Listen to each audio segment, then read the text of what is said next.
இன்றைக்கி என்ன பார்க்க போகிறோம்னா சன்னா புலாவ் வந்து பார்க்க போகிறோம். அதுக்கு வந்து நான் வேக வச்ச சுண்டல் எடுத்துருக்கேன். நைட்டே வந்து சுண்டல் ஊற வச்சுட்டேன். ஒரு 4 விசில் விட்டுருக்கேன். இப்போ இதில் என்னென்ன சேர்க்கலாம் பார்க்கலாம். இஞ்சி பூண்டு சேர்த்துக்கோங்க, பச்சை மிளகாய் சேர்த்துக்கோங்க, தக்காளி, மஞ்சத்தூள், கொஞ்சமாக கரம் மசாலா, காஷ்மீர் சில்லி பவுடர், கொத்தமல்லி, புதினா இருந்தால் புதினாவும் சேர்த்துக்கோங்க. நல்லா மிக்ஸ் பண்ணி வச்சுக்கோங்க.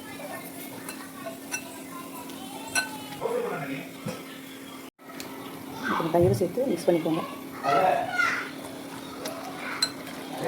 புலாவ் பண்ணுறதுக்கு எண்ணெய் விட்டுக்கோங்க. ஒரு 2 ஸ்பூன் அளவு. காஞ்சதுக்கப்புறம் நமக்கு இருக்கிற ஸ்பைசஸ் வந்து போட்டுக்கோங்க.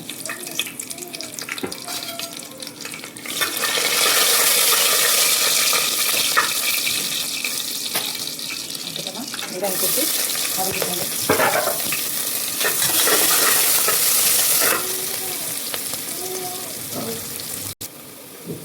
கண்ணாடி பதத்துக்கு வெங்காயம் வதங்கினதுக்கப்புறம் நல்லா மிக்ஸ் பண்ணி வச்சுருக்கேன்.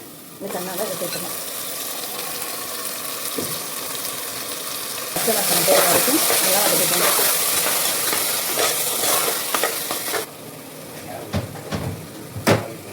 பார்த்தீங்கன்னா பச்சை வாசனை எல்லாம் போயிடுச்சு. இப்போ வந்து நம்ம வந்து ஊற வச்ச அரிசியாக சேர்த்துக்கலாம். ஒரு 1/2 மணி நேரத்துக்கு முன்னாடியே அரிசி ஊற வச்சுங்க. அலசிட்டு ஊற வைங்க. நல்லா உதிரியாக வரும்.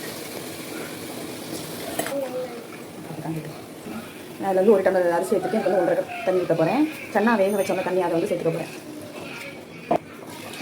உங்களுக்கு உப்பு செக் பண்ணிக்கோங்க, தேவையான அளவு சேர்த்துக்கோங்க. இப்போது மூடி போட்டு ஒரு 2 விசில் வரட்டும். அதுக்கப்புறம் ஆஃப் பண்ணிடலாம்.